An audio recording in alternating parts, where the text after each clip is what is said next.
ঘটনা দেখে আমাদের মনে হয়েছে এবং সেই সব ঘটনার কিছু ভিডিও আমরা দেখতে পেয়েছি। তাতে দেখে আমাদের যেটা মনে হয়েছে যে এনারা মূলত ওখানে কারোর একটা প্ররোচনা রয়েছে। পুরুলিয়ার একটি পানশালায় সংঘর্ষের ঘটনায় এবার মুখ খুলল হোটেল কর্তৃপক্ষ। সাংবাদিক বৈঠকে তারা দাবি করেছে পুরো ঘটনাটি পরিকল্পিত ষড়যন্ত্র। অভিযোগ, 3 ব্যক্তি অতিরিক্ত মদ্যপানের পর কর্মীদের সঙ্গে দুর্ব্যবহার করেন। সময়ের পরেও পানশালা খোলা রাখার দাবি তোলেন এবং শিল্পীকেও জোর করে গান গাওয়ানোর চেষ্টা করেন। বাধা দিলে কর্মী ও নিরাপত্তা রক্ষীদের ওপর হামলা চালানো হয়। আহত 2 নিরাপত্তা রক্ষীর মধ্যে একজন এখনো কলকাতায় চিকিৎসাধীন।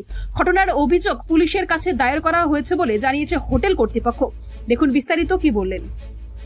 পুরুলিয়া সেন্ট্রাল যে বার, তাতে সেদিন রাতে 1 তারিখ রাতে আমাদের কয়েকজন গেস্ট যারা সময়সীমা পেরিয়ে যাওয়ার পরেও গান শুনতে চাইছিলেন এবং পানীয় ডিমান্ড করছিলেন, তো তাদেরকে বলা হয় যে সময় পেরিয়ে গেছে, এখন আর পানীয় দেওয়া যাবে না। কিন্তু তারা তখনও গান শুনতে চাইছিলেন এবং যিনি আমাদের সিঙ্গার ছিলেন দেব বলে একজন, তাকে ক্যাপটিভ করার চেষ্টা করেন, তাকে আটকে দেওয়ার চেষ্টা করেন এবং সেখানে নুইসেন্স পাকানোর শুরু করেন।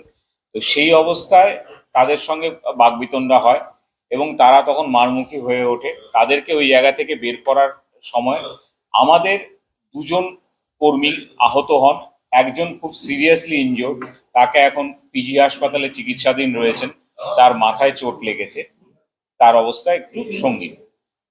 আচ্ছা, আরেকটা আমরা বলি যে আপনারা কি এই যে ঘটনাটা ঘটেছিল ওখানে যারা ছিল তারা কি মানে কিভাবে নুইসেন্স আপনারা বলছেন? একদম, কারণ তাদেরকে একটা সময়সীমা দেওয়া বা আমাদের সময়সীমা বেঁধে দেওয়া আছে, সেই সময়সীমার পর আমরা আর পানীয় সার্ভ করি না, কিন্তু তারা বারবার ডিমান্ড করছিলেন এরপরেও পানীয় দিতে। এটা কি চক্রান্তের কোনো দেখুন, এইটা এবং এর পরবর্তী কিছু ঘটনা আর তার সঙ্গে কিছু মব জেনারেট করার ঘটনা দেখে আমাদের মনে হয়েছে এবং সেই সব ঘটনার কিছু ভিডিও আমরা দেখতে পেয়েছি।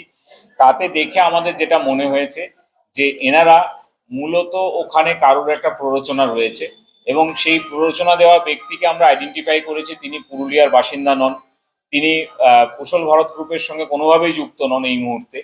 তিনি ওখানে কি করছিলেন সেটা আমাদের প্রশ্ন, যার ভিডিও আমরা আপনাদের কাছে তুলে ধরেছি। আচ্ছা, দ্বিতীয় যেটা হলো সেটা সঠিকভাবে তো ফ্ল্যাট দেওয়া হয়েছে, তারা তো থাকছেন সেখানে। বরং যেটা বলা উচিত যে আমরা চাইছিলাম যে তারা একটা কমিটি করে এটার আবাসনের যে মেনটেনেন্স হয় সেটার দায়িত্ব নিন, কিন্তু সেটা হচ্ছে না। আর তাছাড়া আমাদের কাছে কিছু অভিযোগ এসছে, একদম স্পেসিফিক কিছু অভিযোগ এসছে যে ওই বাড়ির কয়েকটি ফ্ল্যাটে স্ট্রাকচারাল পরিবর্তন হয়েছে, কাঠামোগত পরিবর্তন হয়েছে, যেটা এই ধরনের বাড়ির ক্ষেত্রে বিপজ্জনক বলে আমরা মনে করি। সেই জিনিসটা খতিয়ে দেখার জন্য একেবারে তৃতীয় পক্ষের একটা বিশেষজ্ঞ টিম এসেছিল দেখতে, এবং সেই দেখতে যাওয়ার জন্য ওদেরকে রীতিমতো আগে থেকে নোটিশ দেওয়া হয়েছিল। 26শে জুন তাদেরকে নোটিশ দেওয়া হয়েছিল যে তাদের ফ্ল্যাটগুলো দেখতে যাওয়া হবে। এছাড়াও ওইখানকার নোটিশ বোর্ডেও নোটিশ টানানো ছিল। সেইগুলোকে সম্পূর্ণ উপেক্ষা করে তারা বলছেন যে তাদের বাড়িতে ট্রেসপাস করার চেষ্টা হয়েছে, কিন্তু সেটা হয়নি, সেটা জানানো হয়েছে। এবং অ্যাকর্ডিং টু আমাদের যে চুক্তি, তাদেরকে আমরা যে ফ্ল্যাট হ্যান্ড ওভার করেছি, তাতেও এই ধরনের স্ট্রাকচারাল পরিবর্তন বা এই ধরনের কিছু হলে আমাদের যে বিশেষজ্ঞ লোক তাদের দেখতে যাওয়ার অনুমতি রয়েছে, কিন্তু তারা সেটা দেননি। আপনার নাম আর ডেজিগনেশন? আমি মিডিয়া রিলেশন কনসালটেন্ট, কুশল ভারত গ্রুপের।